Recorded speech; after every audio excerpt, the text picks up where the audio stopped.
Theo de Jager, thank you for joining me in the trenches. Oh, what a privilege to be on your show again, Jeremy. Thank you for inviting me. I think the best place to start is for my audience who don't know who you are. What is your background? I'm a farmer. I farm subtropical fruits and timber in the Limpopo province, not that far from the Zimbabwean and Mozambican borders.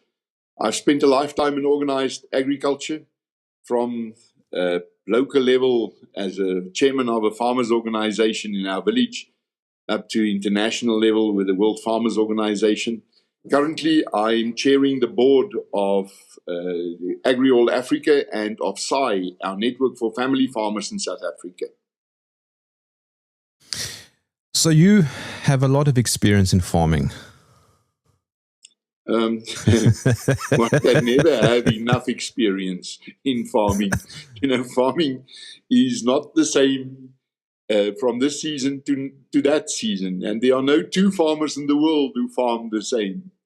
But yes, I've been farming since 1997. It's a calling. And it's a blessing, and it's a privilege.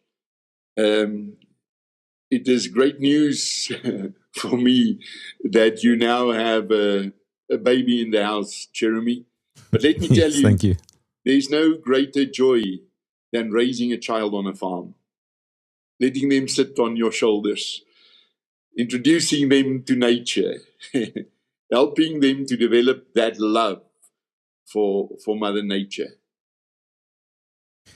So when we talk about farms or a farmer here in South Africa, what are we talking about? There are three kinds of farms here. Like on the rest of the continent, just in different mixes. So the vast majority of our farmers, people who eke out a livelihood from the soils, are smallholder farmers, and many of them in the deep rural areas, in the communal areas. We have just more than 2 million of them in South Africa, and they produce for themselves, for their own consumption, and they trade a little in their local communities, and the linkage to market is mostly hawkers or direct marketing. And then you have your small and medium-sized enterprises, of which there are about 32,000, typically family farms, and they would produce for the local markets in Johannesburg, Pretoria, Cape Town, Durban, but they would also export. And never in our lifetime have we had a year in which we were not a net exporter of food in South Africa. We've always been a net exporter.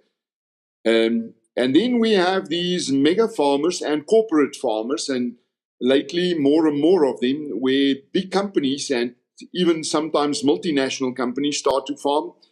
And when they do so, they don't support the local bookkeeper in the small town, the local lawyer, the local distributor of fertilizer or agrochemicals. So their contribution to the growth of the rural areas and to counter urbanization is actually very little, if any. And we cannot really compete against these big companies, because in agricultural production, size matters. Hence, our organization, SAI, which try to promote and protect the interests of your typical family farmer. And in our context, a family farmer is not big or small, is not rich or poor, is not white or black, is not a newcomer or a well-established farmer. It is a family making a living from the soil. Okay, so if we talk about farms or farmer tax, for example, in South Africa, we are mostly referring to commercial farming. Is that right? Yes, it is that middle group, the farmers who are farming for profit, who are farming to produce surpluses and to sell it mostly into cities or export it. It is those farms where there's a board, a sign at the gatepost with the name of a farm and a family's name on it. How many are there, more or less? 32,000, of which more or less 10% of the successful ones are now black farmers, are beneficiaries of land reform, or who entered through their own investment on land and equipment. But the rest, it takes more than one generation to set up a farm. Typically, you would have someone who decide to buy a farm, and he spends a lifetime to pay it and to develop it and to get all the equipment together. And it literally takes a lifetime. Then his children, because they know the farm and they have the experience and they don't have the burden of the capital outlay, usually they go big. And then it's in the third generation, when cousins need to farm together, that they often lose the farm again because they don't know where it came from. They were not there. And it's not that easy for cousins to share that vision. Remember, family farmers who rise is never the end of the next financial year. It is the next generation or the generation after that. And you need to be focused for more than a lifetime to get there. So very often you'll find that cousins or the wives of cousins, they start to quarrel about exactly what needs to be reinvested on the farm. Where should this farm be developed to? What will be the legacy here? It's not just something you can do, and it's not just something you can study for 4 years even. It takes almost a lifetime to get right. It is so. It is so. And then, you are aiming at a moving target all the time, because the preferences of the consumers are changing all the time. Here in South Africa, we still produce into 3 markets too. Elsewhere, like in Europe, there are only 2 markets. For us, the biggest part of the market, unfortunately, is still the poorest part. Those families where food security are an issue, where it's an issue, where they don't necessarily know what they will eat tonight. What they will eat will very much depend on what is affordable and what is close by. What can I buy in the immediate environment? And much of it is starch-driven. It's only when you break out of poverty and move into the middle class that the consumer bother about the mix on the plate. How healthy is it? How nutritious is it? What's the relationship between proteins and the rest? There must be meat and vegetables and starch, etc. And then at the top end of the market, that consumer want to make a difference with their buying power on biodiversity, on climate change, on nature conservation. So they want to know, how was this pig treated before it was slaughtered? What kind of accommodation did it have? And they want to scan a barcode to see the history of production. What was sprayed on these fields or on this fruit? What kind of herbicide or insecticide was used? And hence, they will pay even more, but to ensure that nature friendliness was applied in the production process. Now, the export market has very strict regulations on that. It costs a lot. You must invest a lot to be able to meet all those criteria. And in this middle group of farmers, the family farmers who are commercial, they still produce into all 3 these markets. A topic that always comes up, which I think we must deal with, is how how it came to be that the majority of South African farmers are white. Yeah, remember, whites came here to farm. In the middle 1600s, the Dutch Indian company, they decided to set up a halfway station between Europe and the Middle East because they needed fresh produce for the ships. So the ships would dock here, replenish the food, and sail on. And literally the very first whites to establish themselves here were the farmers farming for those ships. And then more and more of them became independent contractors, having a production contract with this Dutch East Indian Company, which at the time was the biggest multinational company in the world. And then they started to expand further and further away from Cape Town. And then they started to clash with the authorities. The British also came here, and they were not that friendly towards these farmers of Dutch, German origin, French origin. And remember, when they came here, they found the Khoi and San, who were hunter-gatherers, not farmers. And as they expanded, they met with the Bantu tribes who came from Central and West Africa. They moved downwards, and they met more or less where the Eastern Cape is today, on the Kai River. And these clashes were often violent. You have two different kinds of societies, two different kinds of value systems, two cultures.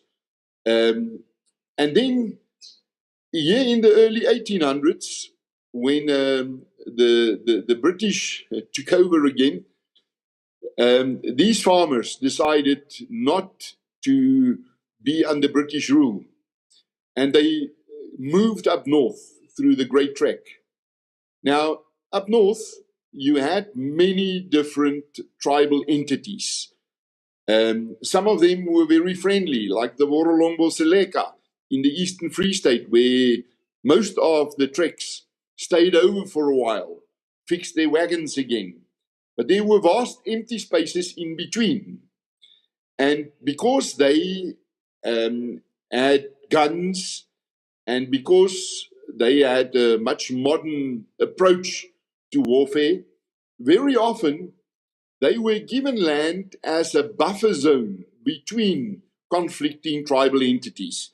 So there are quite a number of these tracts, these agreements between tribal authorities and the old voortrekkers to settle on specific areas to be a buffer between the between conflicting tribes.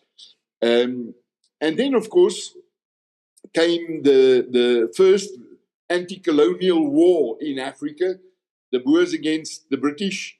The first one was in 1880 and the second one in 1889 to 1902. And gold was found and diamonds were discovered, and cities developed around that. Many people were brought in from the deep rural areas to work in those mines. And urbanization started to happen. And then came apartheid.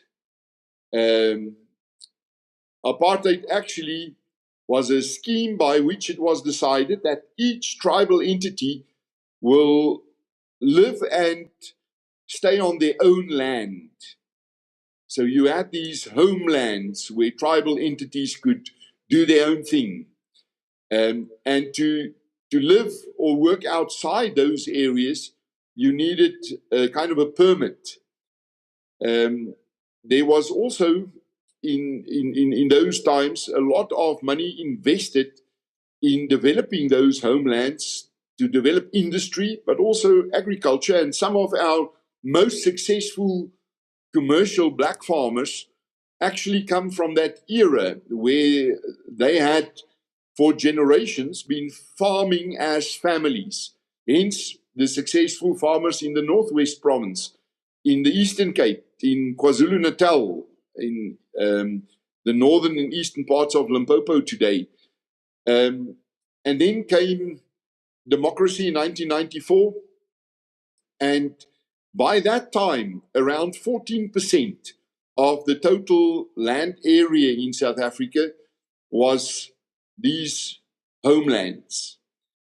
And another, more or less 25%, was government-owned land, such as the enormous parks we have, the Kruger National Park, the Kalahari Gemsbok Park, and also belonged to mines, churches, and these. And around 75% or 75,000 hectares. That is, we have 122 million hectares in South Africa, of which about 75 million hectares was in the hands of white farmers. Now remember, half of our country is a semi-desert, is very dry.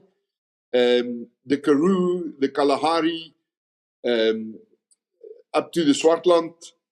And there you can only farm extensively with sheep. Here and there you would find some indigenous cattle and so. But our high potential soils is more or less 7% of our total area. And that is in the east. That's also where we had these homelands. Hence, to say today, for example, but still nearly half of all the land is in the hands of whites.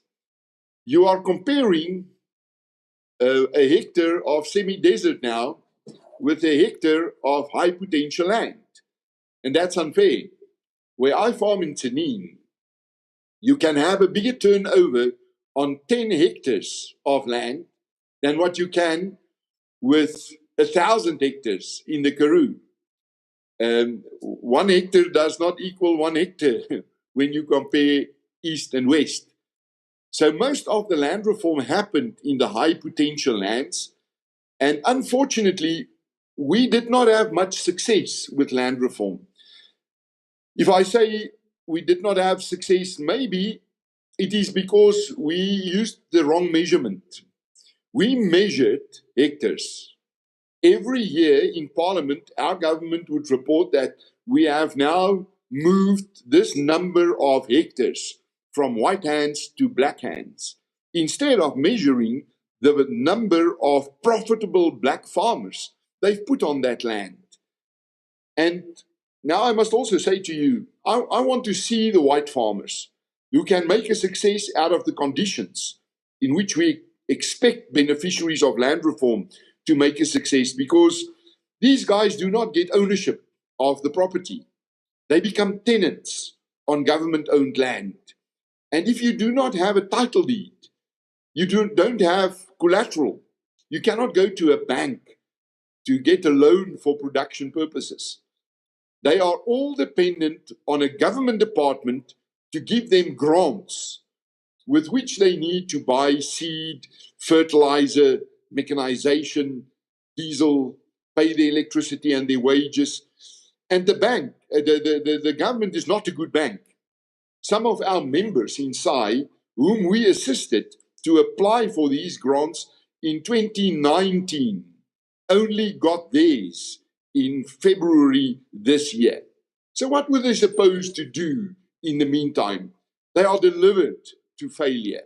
And this is also why, in government's own account, 90% of these projects have failed. It's actually a system that is failing us. But unfortunately, we are picking up the bill for it because it causes a lot of tension. And it creates two new classes of farmers.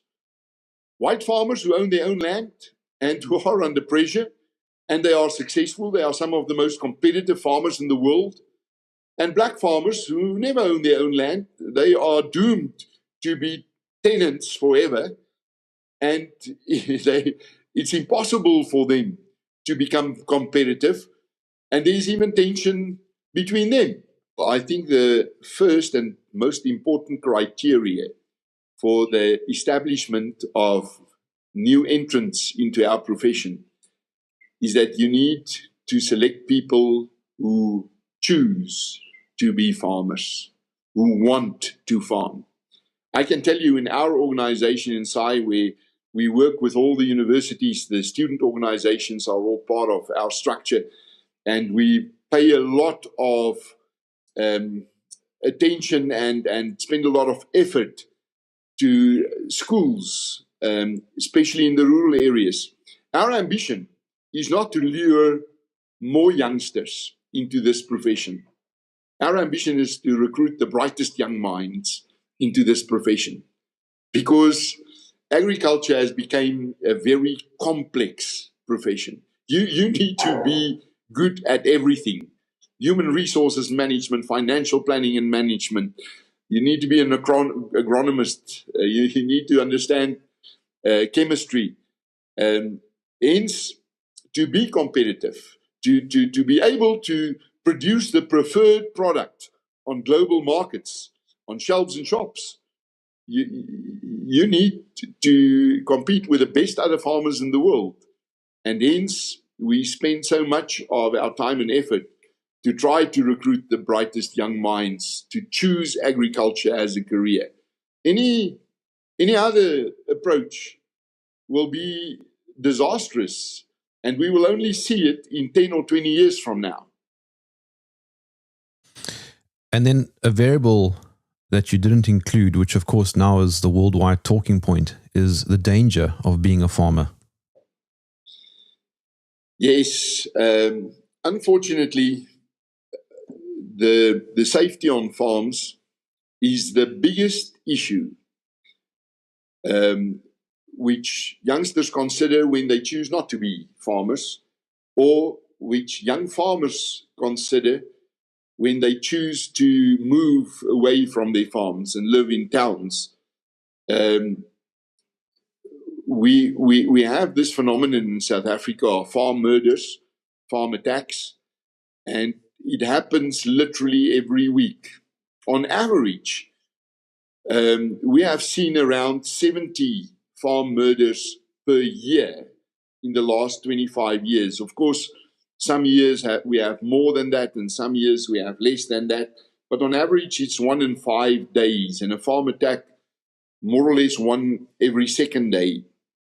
Now, there are two arguments about this. For us as farmers, every farmer spends a lot of money to safeguard the farm and the area. We have our own farm watches because we live and work far from towns and police stations. So in our organization, we manage 188 farm watches. We patrol our area. We are able to close it off. We train them to use drones and satellite technology. Of course, to respond to a farm attack is very important, but more important is to prevent it.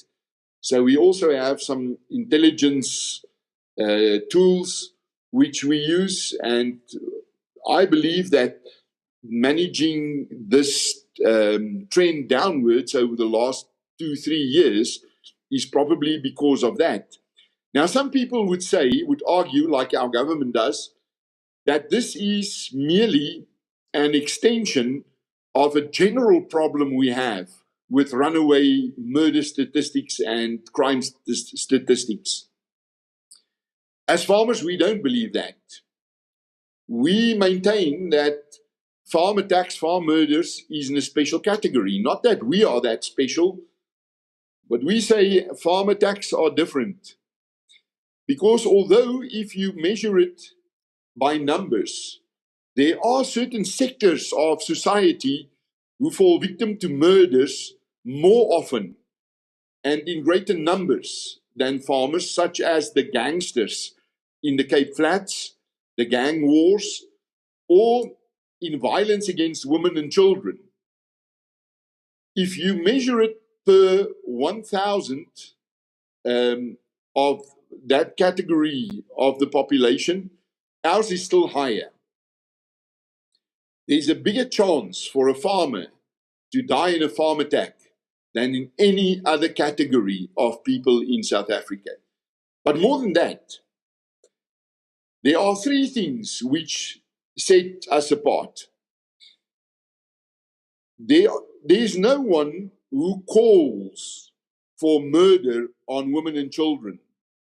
There's no one who incite people to murder gangsters or communities which are plagued by gangsters on the Cape Flats. Like you have the singing of kill a farmer, kill a boer. Politicians threatening to murder us, saying we will murder them and their wives and their children and their cats and their dogs if they don't give their land back to us, like we have seen with one of the parliamentarians in South Africa. Julius Malema. And Andile Nkama. So no one calls for it. And then when it happens, it is not accompanied by this brutal torture, often happening all night long. They don't drill holes through the kneecaps of an old age lady before they murder her. This torture is absolutely gruesome. There's nothing like that elsewhere. And then afterwards, you do not have this applause on social media, whether on Facebook or X.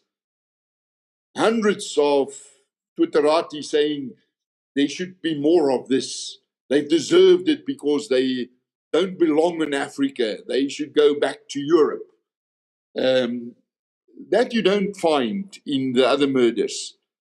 But there is another argument here, Jeremy, which I think up to now has not received any attention, even after the debates in the White House, where our government also tried to persuade the Trump administration that farm murders isn't anything special. We have a problem with crime and murder. Why? Why do we have such a massive problem with criminality and with killings in South Africa? Why? Why can't our police get handles on this thing? And I believe it's because there are no consequences. I believe because criminals get away with it all the time. That's why. I believe it is because the police is not a shadow of what it used to be before we saw cadre deployment. And not only were the most senior positions in the police given to politically well-connected people instead of professional policemen who came through the ranks. Also lower down, and it went down up to grassroots level, police station level. People were appointed not for their expertise, but for their political connections. And of course, that drove out those who were not politically connected. And hence, today we have better capacity in the private sector, in the private security sector, than we have in the police. But the same happened in the National Prosecuting Authority, in the courts, elsewhere in the legal value chain. This is why we have such a low number of successful arrests, followed by successful prosecution, following by successful judgments against the criminals. That's why. I think it's also because, a fish rots from the head. You cannot have these mega criminals having looted billions from state coffers. And we all know how it happened, and we all know why it happened or who it were. Because we had a Zondo Commission. And that Zondo Commission spelled out exactly what happened here. And years later, there was not one prosecution in terms of that. Now, how do we hope to fight petty crime, and from that to start fighting more serious crime. If the most serious crimes get off scot-free, simply because there's no consequences, there's not the political will to act against it. Our problem is much deeper, and it starts at the policy level, and it starts with the political will. Speaking of political will, there was an internal protection system many years ago called the Commandos, which the ANC disbanded. Is that correct? Yes. Between 2003 and 2006, all these commandos were disbanded.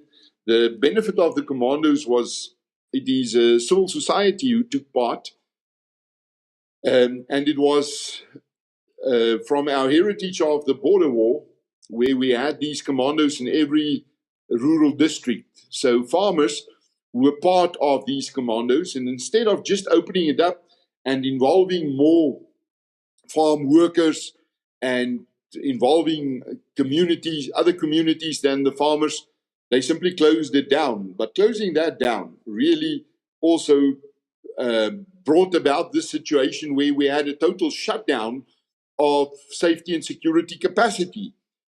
Now, look at this from the angle of a farmer. Typically, there would be an incident where somebody attacked a farmyard, and the first line of defense is the farmer and his family themselves. Next, they would call on the radio, and the neighbors would rush to help them. From there, the farm watch would be mobilized, and the police would be contacted. They are mostly the last to come onto the scene.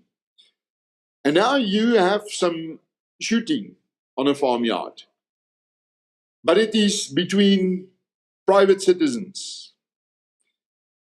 If we had a commando, or when we had a commando, you were put in service in such an incident. Even with the police reserves, which were supposed to replace the commandos. That was the promise to us. We are closing down the commandos, but we are expanding the police reserves. If this would happen and you would be put in service, you would act like someone in uniform. You would be protected by the state. You act as an agent of the state.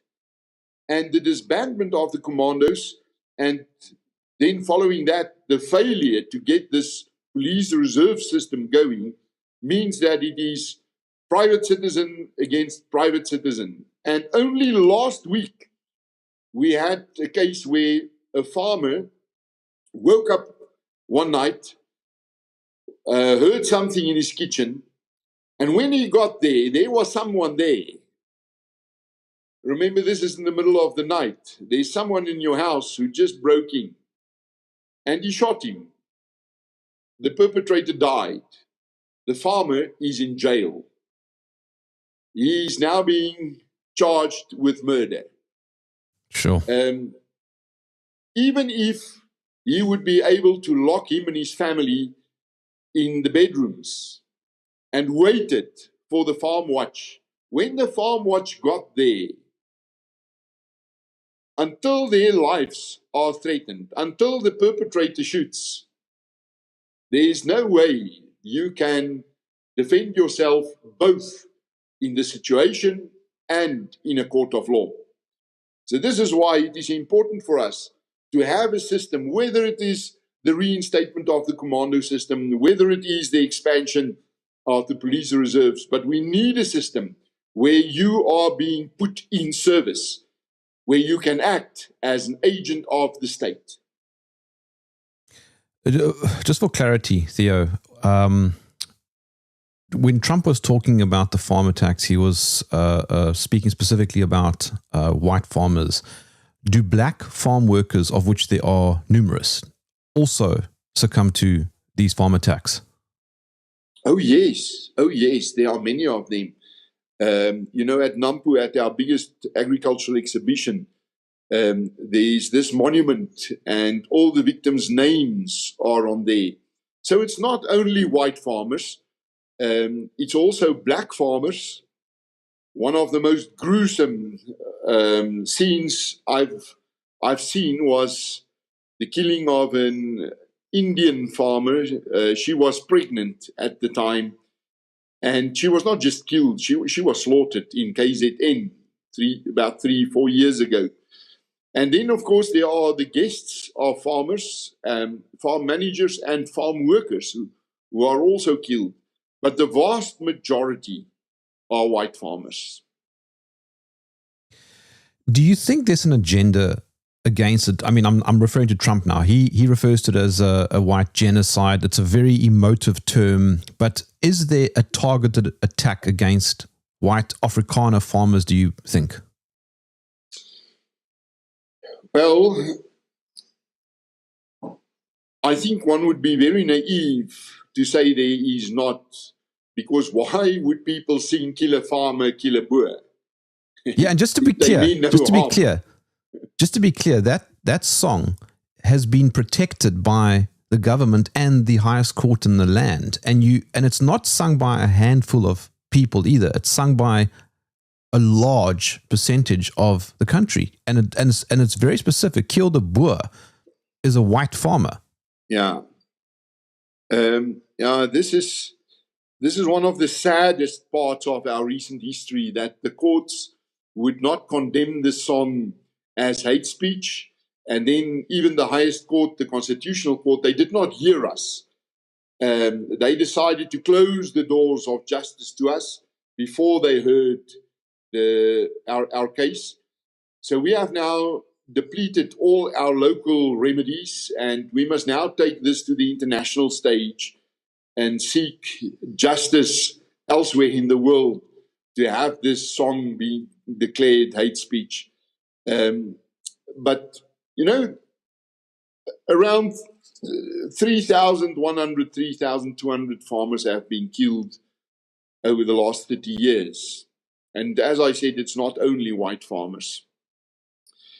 Given that we only have about 32,000 commercial farmers in that middle bracket, the fact is that we all know someone who have been murdered on a farm. And there are way too many families who have felt it because one of their own have been killed. So for us, of course, it's emotional. And of course, we feel under threat. Whether this is a genocide or not will depend on how you define a genocide. My organization, SAI, is also the biggest voice of Zimbabwean farmers, and we are wrestling with the Zimbabwean government for compensation on land reform. But it's not only with the white farmers who lost their land since 2000, it's also the Matbili farmers who lost their land in the middle 1980s. There were 640 of them whose land was taken, and their cattle. Now, that was a genocide. The Guguriundi, that was a genocide where about more than 20,000 people were slaughtered by the North Korean 5th Brigade. We have seen what the massacre is, what the genocide is in Rwanda, where more than 1 million people were killed. The Americans, and specifically the Trump administration, and many NGOs with whom we have close contacts lately, they say, no, a genocide is not only the killing. It is a whole process. It is the run-up to the slaughtering of people too. It is the classification of people. It is name-calling. It is typically songs like "Kill the Farmer, Kill the Boer" that leads to that. And you don't need to wait for the blood to flow down the streets before you call it out. And in our liaison with the second Trump administration, this is their argument too. It should not happen. Your country should not allow this kind of hate speech. And because of that, we will turn on the pressure on them. So as farmers, we feel There's absolutely no justification for singing songs like that. There's also no justification for politicians in the MK party who say, let's go and kill the farmers and kill their wives and kill their children and even kill their cats and dogs, and not being arrested, not being tried for it, and not serving jail time for it. There is no excuse for that. And this is why the pressure on the South African government, especially from the Trump administration, is welcomed by us. Certainly, in no modern civilized society can this be deemed to be normal and acceptable. What is the severity of some of these attacks? Well, as I said, the torture is gruesome. When I was president of the Limpopo farmers organization, our provincial farmer structure, Agri Limpopo, I did not miss the opportunity to go to these scenes, to visit the families. But it's something that never leaves you. Jeremy, let me tell you, that smell of the blood on the floors and the walls, things that lay around broken, you can see there's been a struggle. And then the way of killing, the torturing, burning them with irons and stuff, it never leaves you. You cannot unsee it afterwards, ever. I now think of this incident with Brendan Horner, the young farm manager who was killed 3 years ago in the Eastern Free State, Polru.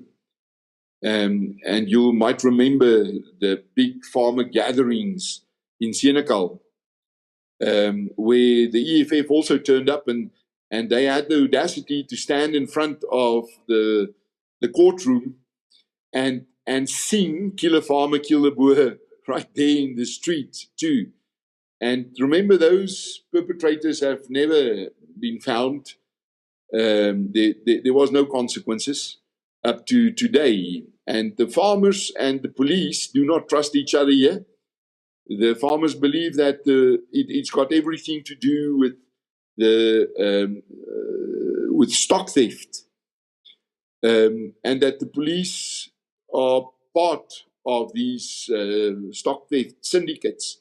Hence, they demanded that the management of the police be changed. The command system should be changed in that area. Now, that's very close to Lesotho, and it is so that the hotspot of stock theft is on that Lesotho border, simply because it's so easy to take livestock across that border, and then you can no longer track or trace the perpetrators. There is not a farmer I know who does not have a contingency plan, who has not practiced this, having had exercises with their families to say, should something happen, this is how we will act. Know exactly where the arms and the ammunition is, know exactly what to lock where and where to go, how to make sure that the women and the children are safe, getting to the radio, having panic buttons all over. And then you have your first, your second, your third, and your fourth domain, where first you safeguard the bedrooms, then the house, then the yard, then the farm. And then from there, it goes to the community structures, the farm watches, safeguard the road, the value, closing it down, making sure that the rest would be safe too. And that is daily life. If farmers are not part of that kind of structure, they are very vulnerable. The government also stopped collecting data on this, didn't it? Yes, we've been wrestling the government on farm attack data for the last few years. I remember the first meeting I attended as a representative of a district agricultural union was in 2003, when we had this meeting with the local police commander, and we quarreled about the data. What is a farm attack and what is not? What qualifies and what not? Is a farm attack one only if you have a mass number, if you have reported it to the police station and then got a registration number for it? Because me, myself, I have very, very often gone to a police station to report a crime, and then you never get this number because they need to report that there is a downswing on crime, and their bonuses depend on that. So the more numbers they give out, the less the chances that they would get recognition for having managed the crime statistics down. Is an attack on a peri-urban plot of 8 hectares or 12 hectares, is that a farm attack? We say yes, it is. Much of our vegetables around cities are grown in these peri-urban areas, the smaller farms, the small holdings. Is an attack on a communal farmer a farm attack? We say it is. We count them all on our statistics, and then twice a year we sit with the police and we compare notes.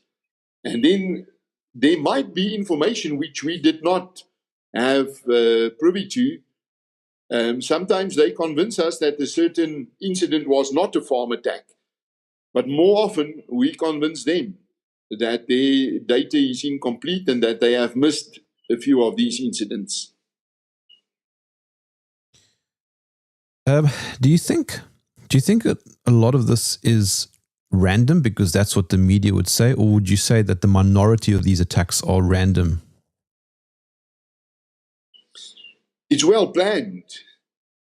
You don't just walk past the farm 10 kilometers from the next farm and then decide, well, let's quickly attack this farm. No, it's well planned, well executed. Very often you can afterwards find places where the perpetrators have stayed for a while, watching the farmyard, seeing what the routines are.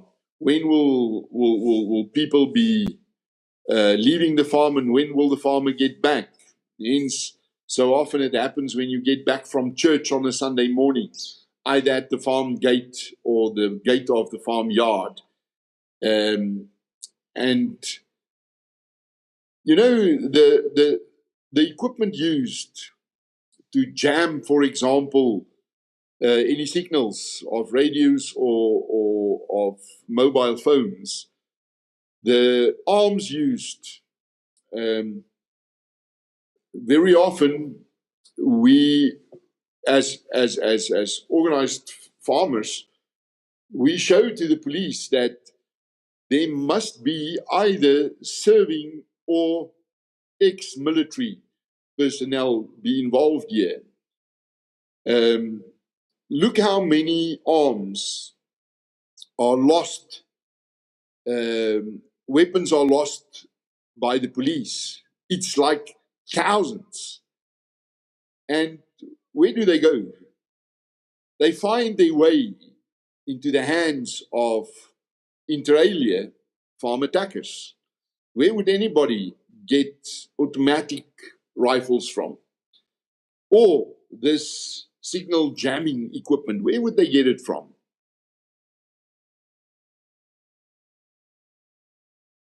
Why do you think white farmers are so hated?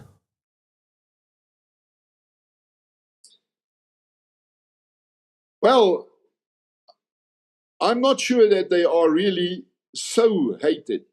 There is political power behind mobilizing certain sectors of society. And I think by mobilizing the uneducated and the poorest in deep rural areas, saying, while you are poor in these areas, there are other people who also live in these areas who are wealthy, like the farmers. They drive cars, they give jobs, they own land. It's because you don't own land, and we will take the land from them and give it to you. This is why you will see that the voter base of these radical political parties is always the deep rural areas. The moment you have a middle class, the moment you see a class of people who now have to pay a house, a car, school fees at the end of every month, they no longer vote for those parties. They're not excited about taking people's stuff without paying them. They choose against expropriation without compensation. So they need to fuel on that hate. But we do not see it in our farmers' meetings. And we don't see it in other public spaces. We don't see it in the workplace. We don't see it on the market. We only see it really at these political rallies, and of course then when the attacks happen. I can remind you of this guy who, in court, when he was asked, but why so brutally torture your victims before killing them? He said, because of kill a farmer, kill a boer. I was taught to hate them. You know, there are these incidences where absolutely nothing is stolen. But then there are also those where they spend the whole night to steal just about everything they can load onto a truck or a bakkie, and all the farmers' vehicles. What bothers us are actually those where nothing is stolen at all. So it was just the farm attack for the sake of a farm attack. And that is proof to us that there's something more than just an extension of a general problem with crime we have. Sometimes they write on the wall with the blood of the dead farmers. They write kill a farmer, kill a boer. Yeah, I've seen some scenes like that. Theo, why do you think the media is so dismissive of this? Well, it's especially the English media, who for many years never reported on farm attacks. The world did not believe that we have this phenomenon because the English media did not report it. And the Afrikaans media is not read elsewhere in the world. If there's one institution who really failed us when it comes to farm attacks, it is mainstream media, especially the English media. And I had a few opportunities at conferences, sitting on panels, where I confronted them with this. But you know, they say it competes with other news. It is a surprise when in KZN, a very popular couple is brutally murdered, and all of a sudden, thousands and thousands of farmers pitch up, and they put crosses all along the road, and they drive down that road to the farm. Or when it happens in Cape Town, outside of Stellenbosch. And then people ask, where does it come from now? But it's because it's been an issue. The world just did not know about it. Yeah, this is why one of the things for which we are forever grateful for the second Trump administration is his um, revealing of mainstream media for what it is.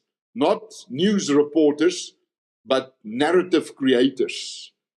And I think farmers fell victim to this false narrative creating by mainstream media in South Africa. Now, as a South African, I also know the answer to this question, but I have a fairly international audience, Theo, and the question that often gets thrown at me is, so why do you stay? Because I was made of this soil. I'm not a Euro-African, I'm Afro-African. My family has been here since 1676. And if the last straw burns down in this country, I hope to be there to try to put out the fire. I'm not going anywhere. I'm going to put up a fight to normalize this country again. And a vast majority of farmers will tell you exactly that. You know, farmers have deep roots because we make our living from the soils. And it's not just deep roots here, it's in a particular place. Because you're not a farmer in general who happens to find pineapples to farm avocados. If you want to farm avocados, you go to the Limpopo and Mpumalanga lowveld. You want to farm pineapples, you go to the Gamtoos Valley or the north coast of KZN. You're a farmer from a particular area, farming a particular commodity. That's who you are. You cannot be that elsewhere. So we have deep roots. We are very flat rocks. We are not moved that easily. And that is why our aspiration is to get this country normalized again and to get it competitive again, to build our economy again. And we love the people of this country, contrary to what the media try to portray us. We live in harmony with the communities around us. And we've done it for the last 360 years. If it was true that there is this conflict, this racial conflict, we would have seen it all over. It would not be small gangs. It would have spilled over into the streets. You would have seen it in the workplace. You would have seen it on the market floor. You would have seen it in the small towns. And it's not there. There is political power in fueling on that narrative. And it is masterly done by these racist activists. And remember, we have them on both sides. Unfortunately, you will find racism amongst whites too. There are even some farmers. But that is a very, very small minority. Like when it came to the vote, these radical groups, the EFF got less than 10% of the vote. And look where they got it from. And they build out their public image because there are no consequence for them to fuel it on. They look like they are above the law because no one would touch them. That's the real danger. If we don't need new laws to manage this. We must just apply the law equally. There must be equality before the law. Then I think this can be manageable. We have even seen it there in Limpopo when one of these political parties decided to march on a very big farm. A few farmers, not that farm, but a few nearby farmers, they have put up a little kiosk on the road to this big farm, saying that you're going for a T-shirt and a meal. Look what we can offer you. You get 2 T-shirts and a lot of meat here. And the buses did not get to that farm. So, yeah, very, very often you have rent a crowd. Even this video clips which was played in the White House with 90,000 supporters of a political party. You know how many of them was paid to get there? And you heard it in the aftermath when some of the party officials were fired because they could not get enough people to fill a bus, even if they had the money to pay them. So, no, I'm concerned about the image that there's a kind of a brewing racial war in South Africa. It is not. And just adding to that, the relationship between the farmers and the farm workers is generally good. You know, just like farmers come for generations, farm workers very often also come for generations. You live in the same yard. You know each other very well. The children go to school together.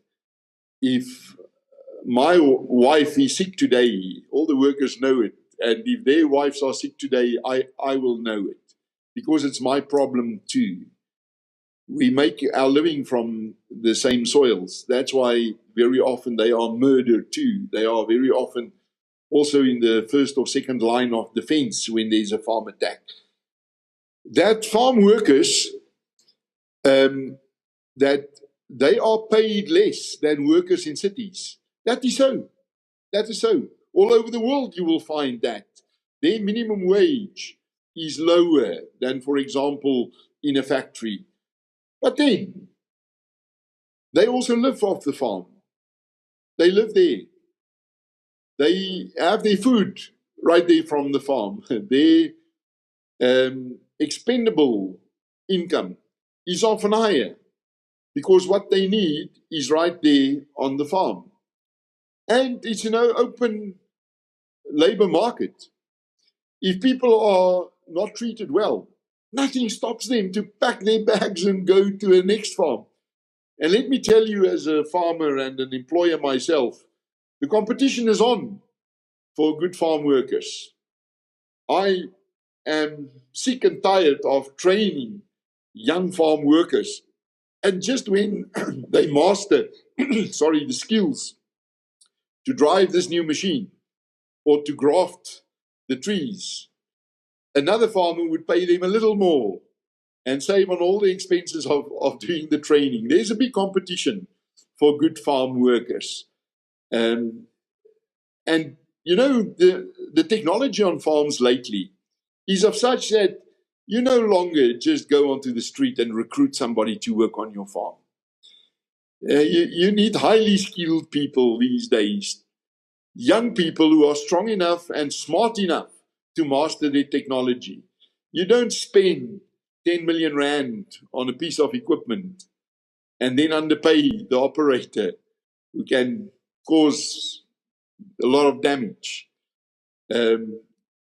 So this idea that racial tension is being fueled because of poor relations between farmers and farm workers, that there are incidents, it is so. That we suffer from those incidents because that is what you'll read on the front pages of newspapers. That is so. But it is absolutely isolated and very few and far apart. Do you have any closing thoughts?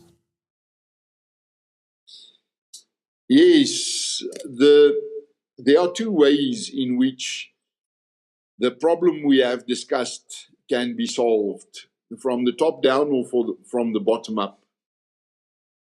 And this week that's passed, I have spent quite some time with black farmers in my province, in the Limpopo province, discussing similar issues, discussing their frustration with government, with inefficiencies and that kind of stuff.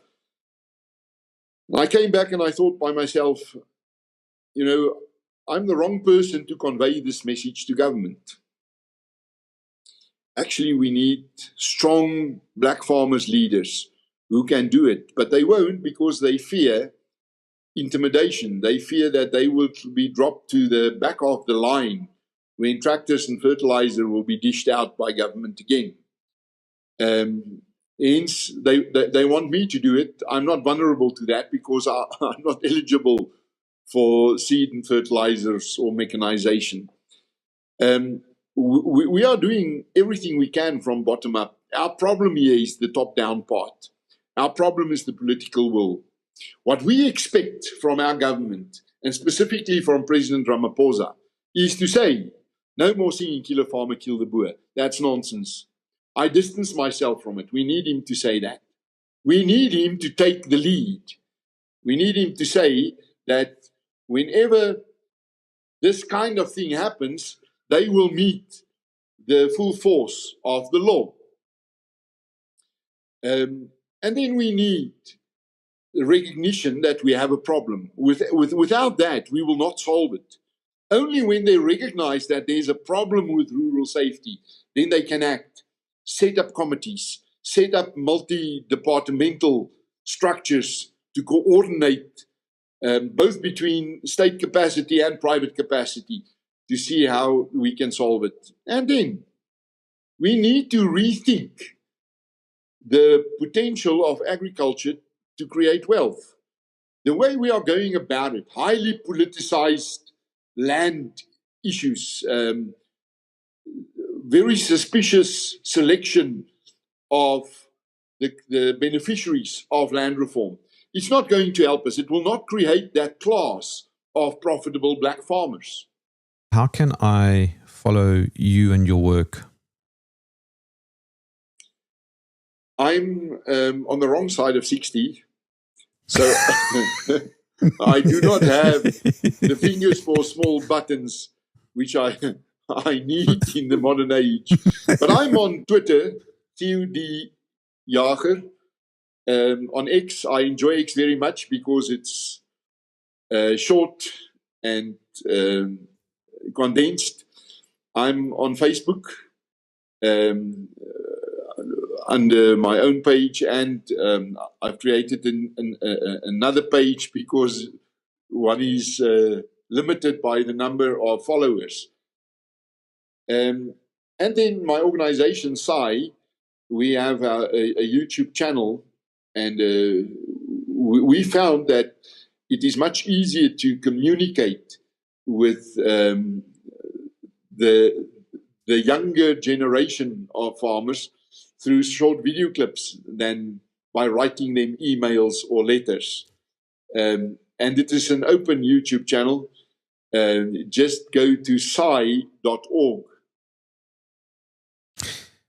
Theo de Jager, God bless you. Thank you for joining me in the trenches. Thank you, Jeremy, for inviting me again and for allowing me to share your platform. And thank you for what you are doing for us, the farmers.